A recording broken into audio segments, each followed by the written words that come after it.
ایک لڑکی جس کا نام نور مقدم ہے، ایک لڑکے کہ جس کا نام ظاہر ذاکر جعفر ہے، اس کے ہاتھوں قتل ہوتی ہے۔ اپنے والدین کو بتائے بغیر ظاہر کے گھر پہنچتی ہیں کہ یہ پہلے ریپ کی جاتی ہے اور اس کے بعد ظاہر ایک تیز دھار آلے کے ساتھ گلا کاٹ کے سر کو تن سے علیحدہ کر دیتا ہے۔ ظاہر جعفر نے ہر ڈرامہ کیا۔ اس نے سب سے پہلے اپنا امریکن سٹیزن شپ کا کارڈ کھیلا، اپنے نفسیاتی مریض ہونے کا ایک پورا ڈرامہ کھیلا۔ ایک لڑکی کا قتل ہوتا ہے جس کا نام ہے سارہ انعام، اور شاہ نواز امیر اس لڑکی کو کیسے قتل کرتا ہے؟ جھگڑا، اور جھگڑے کے بعد کمرے میں پڑا ہوا ایک فولادی ڈمبل اس لڑکی کے سر پہ پے در پہ وار کرتا ہے۔ وہ برین انجری ہو جاتی ہے اور لڑکی غالباً پہلے ہی وار میں مر جاتی ہے۔ امیر خان نے اپنی بیوی کو چاقو کے واروں سے قتل کر کے اسے کھولتے ہوئے تیل کے کڑاہے میں ڈال دیا۔ یہ ہے اس لڑکے کے دادا کا قصہ۔ ایک بگڑا ہوا امیر خاندان کا لڑکا جس کے پاس بے شمار پیسہ ہے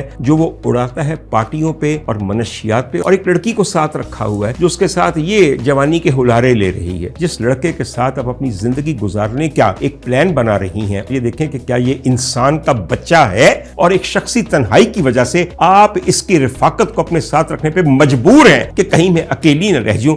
پڑ جاؤ تسی۔ توبہ استغفار کر کے یہ کہہ رہا ہوں، اولاد بہت بڑی آزمائش، لیکن آپ اسے آزمائش اپنے لیے بناتے بھی ہیں۔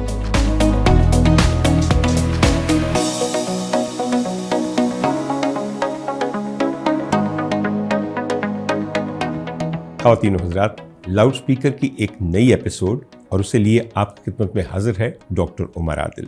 خواتین و حضرات، اگر ہم اپنے سپریم کورٹ کا ذکر کریں، جس کے لیے اب تو خیر بہت کچھ کہا جا سکتا ہے لیکن میں اپنی زبان بندی رکھوں گا، ہم جب بھی اپنے سپریم کورٹ کی طرف دیکھتے ہیں پچھلے کئی برسوں سے، تو ایسے فیصلے آتے ہیں کہ جن کے اوپر حیرت کے مارے یقین نہیں آتا کہ یہ ہماری واقعی عدالت عظمیٰ کا فیصلہ ہے، وہاں بیٹھے ہوئے ججز کا فیصلہ ہے۔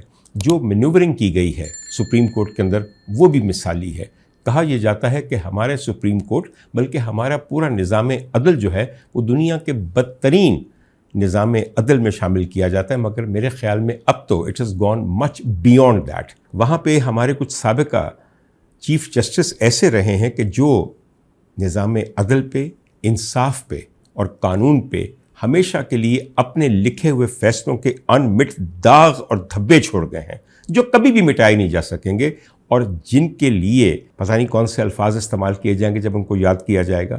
بہر طور جہاں زبردستی ہو، جہاں کچھ نہ چل سکے، جہاں پہ عدل و قانون اور آئین سب کہنے کے الفاظ ہوں، جو کھوکھلے ہوں اور بے معنی ہوں، وہاں پھر ایسے ہی فیصلے آئیں گے۔ بہر طور ابھی کچھ دن پہلے کی بات ہے کہ ایک فیصلہ سپریم کورٹ آف پاکستان کی طرف سے آیا کہ جس کے اوپر بہت تعریفیں بھی کی گئیں اور بہت لے دے بھی ہوئی۔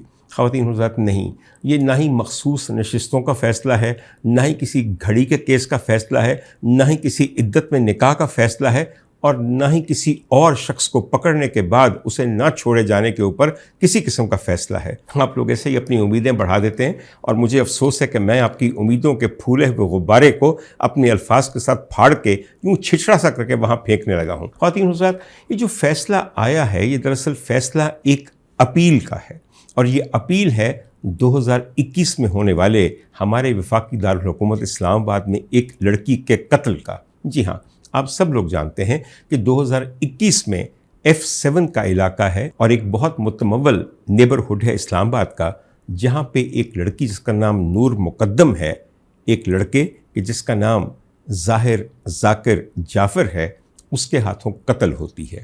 دنیا میں بہت سارے قتل ہوتے ہیں اور اتنے رپورٹ کیے نہیں جاتے، مگر یہ قتل اس انداز میں کیا گیا کہ اس کے بعد اس نے ایک سینسیشن کریٹ کر دی پورے میڈیا میں بھی، اور پورے ملک کو ہلا کے رکھ دیا۔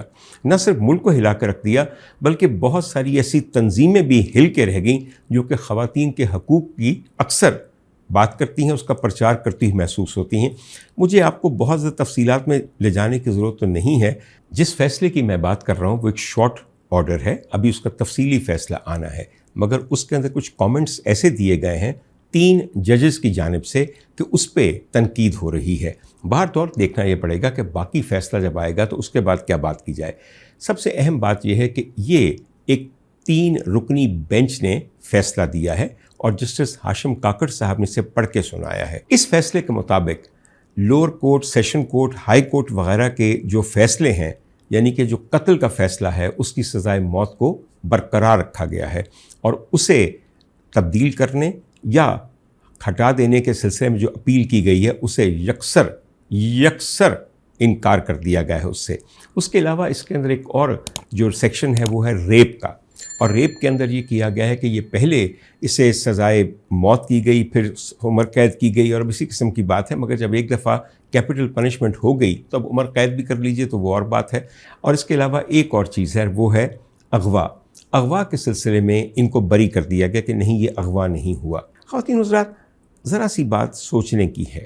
سوچنے کی بات یہ ہے کہ جب اس فیصلے کے لکھنے کے بعد ہمارے جسٹس صاحبان نے کچھ ریمارکس دیے ہیں، انہوں نے یہ کہا ہے کہ جو لیو ان ریلیشن شپ ہے لڑکے اور لڑکی کا بغیر شادی کے، یہ ہماری معاشرتی بدبختی ہے۔ میں ان کے ساتھ بالکل ایگری کرتا ہوں۔ اس کے علاوہ انہوں نے کہا کہ نشہ اور نشے کا بے دریغ استعمال انسان کی عقل کو مار دیتا ہے، اور اس کے بعد وہ ایسے جرائم سرزد کرتا ہے کہ خدا کی قسم رونگٹے کھڑے ہو جائیں۔ آپ کسی کو گولی مار کے بھی قتل کر سکتے ہیں، چاقو کا ایک وار بھی مار کے قتل کر سکتے ہیں۔ جہاں تک نور مقدم کا تعلق ہے، ان کے ساتھ ان صاحب کا، جن کا نام ظاہر جعفر ہے، بہت عرصے سے ایک بہت قریبی تعلق تھا۔ اتنا قریبی تعلق تھا کہ اسے لیو ان ریلیشن شپ کہا جاتا ہے، یعنی کہ ایک ساتھ رہنا بغیر نکاح کے اور شادی سے بہت پہلے۔ اس تعلق کا ان دونوں کے خاندانوں کو پتہ تھا۔ یہ بات نہ صرف نور مقدم کے والدین جانتے تھے، جن کا نام شوکت مقدم ہے، اور غالباً ان کی والدہ بھی اچھی طرح جانتی تھی کیونکہ ظاہر ان کی بیٹی تھی۔ اس کے علاوہ جہاں تک تعلق ہے ظاہر جعفر کے والدین کا، تو وہ بھی اچھی طرح جانتے تھے، بلکہ ان کی والدہ عصمت تو بہت اچھی طرح جانتی تھیں۔ عصمت آدم جی ان کا نام ہے، وہ اپنے بیٹے کی ذہنی حالت کو بھی خوب اچھی طرح جانتی تھیں۔ خواتین حضرات، ایک لڑکی جو ایک لڑکے کے ساتھ رہتی ہو، اس کے ساتھ اٹھتی بیٹھتی ہو، سوتی جاگتی ہو، کھاتی پیتی ہو، آتی جاتی ہو، کیا اس لڑکی کی ذہنی حالت سے، اس کی منشیات کی عادت سے، اس کے طور طریقوں سے، اس کے اخلاق سے اور اس کی شخصیت کے تمام تاریک پہلوؤں سے واقف نہیں ہوتی؟ یہاں ایک بات میں آپ کو بتا دوں، میں کسی طور بھی یہاں پہ وکٹم شیمنگ یا وکٹم بلیمنگ نہیں کرنا چاہتا۔ میں بلیم کرنا چاہتا ہوں دونوں خاندانوں کو۔ یہ حادثے ایسے ہی نہیں ہوتے، یہ حادثے برسوں کی آشنائی کے بعد ہوئے ہیں۔ خواتین حضرات، پہلے تھوڑی سی میں آپ کو بات بتا دوں کہ قتل کا انداز اگر آپ کو بھول گیا تو میں آپ کو بتاؤں۔